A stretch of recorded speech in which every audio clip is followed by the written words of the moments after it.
Este ano, este Nadal, os de Crinto presentamos o Festival Virtual, que xa sen máis comenzamos.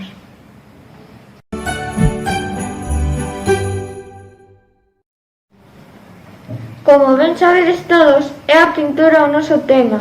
Chamámoslle E ti que pintas? Pois ese vai ser o lema.